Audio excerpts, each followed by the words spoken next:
Drivers at the ready for the first of 2 rounds of practice today in Las Vegas, where it's beautiful, bright, and sunny. Signing autographs, getting ready to go to work, dodging selfie sticks, working their way through the garage. It is Monster Energy Series practice on FS1. What a gorgeous day this is. Yep, even up there in the snow-capped mountains. But down here it's 72 degrees. Track temp of 78. And the wind has always been out of the northeast at 4.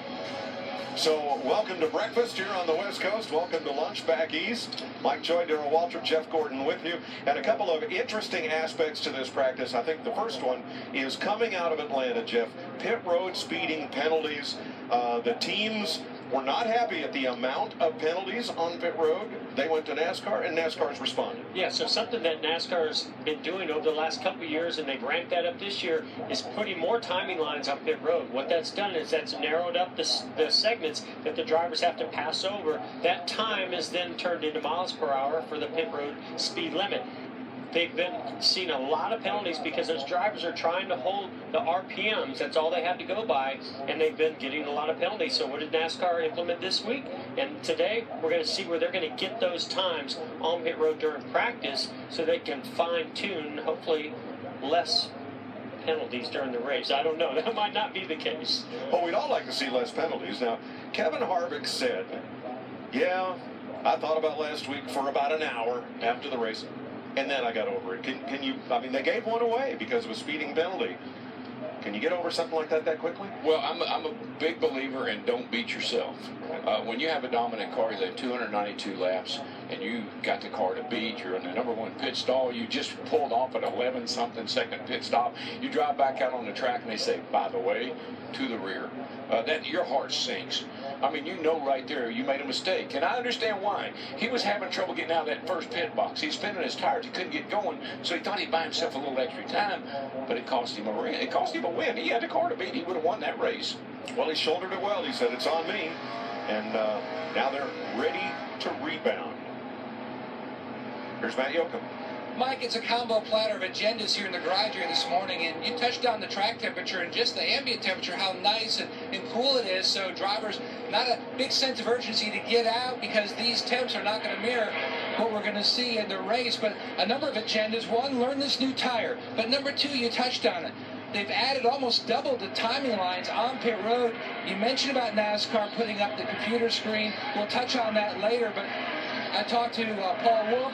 They expect to test their computer readout as far as pit road speed later in this session.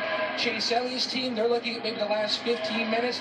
They really want to try to dial in this tire, but keeping in mind, Keselowski last year, he won the race, but he had to rebound from a speeding penalty. Vince? Well, despite qualifying 18th yesterday, there's an optimistic vibe in Dale Earnhardt Jr.'s garage area.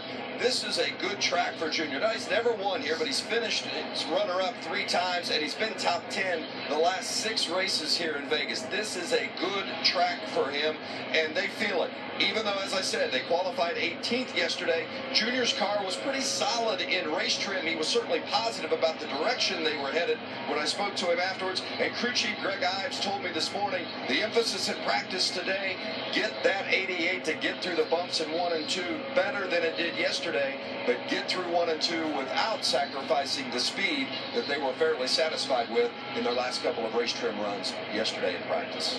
And good point, Vince, about the starting position. Junior said we can race from there. Clint Boyer missed the final round by 1,000th of a second. He said, I can see the front from here. We can race from here. This is a wide racetrack with plenty of options, and if you're starting in the top 20 here, I don't think you should be concerned about whether you're in row 4, row 6, or row 7. And those bumps in turn 1 and 2, they're not near as big an issue in the race as they are in qualifying. I mean, I'm sure the group's going to move up.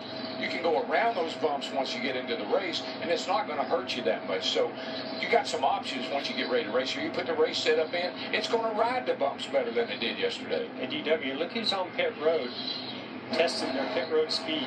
Oh, yeah. Kevin Harvick, first one down pit road. You know, I think what last week was, to me, was a reminder of you can have a penalty like a pit road penalty or a lug nut that's loose early in the race, halfway through the race. What you can't have happen is that penalty happened on the final time down pit road or that final pit stop, and that's exactly what cost Kevin Harvick that win. And he was flawless. The team was flawless. He was flawless all day long until that last time down That's here. just it. You don't have to be flawless. You need to be flawless in the moment when it matters most, which is, to me, that last run, that last time you come down pit road. If you're in the game, all you have to be is be in that top 4 or 5. Screw up early. That's what you said. Yeah, look, get it out of the way. Play the percentages. Brad Keselowski overcame a loose lug nut to win the race.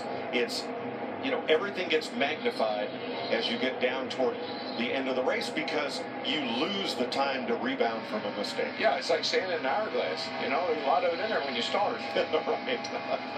Matt? Mike, teams have already picked their pit stall for Sunday's race here at Las Vegas, and you saw early on Jimmy Johnson come to a stop on pit road and then roll about 2 pits forward and come back in the garage. He had actually stopped in stall 33, which is his pit box for tomorrow. Also, you saw Kevin Harvick come to a stop. His stall is number 9. So he pulled into his box, gave him a great gauge of, and visually also for the driver, going down pit road, knowing how far down pit road his stall is. He can also check his lights on the dash.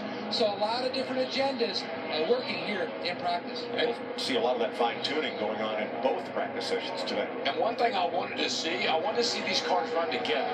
I mean, these guys go out and run by themselves, that's one thing, but I want to see them run close to each other. Well, maybe not. Oh, down to the apron and up in front. Yeah, it looked like not that close. Denny just got a little bit of the apron there, and it sent him up the racetrack.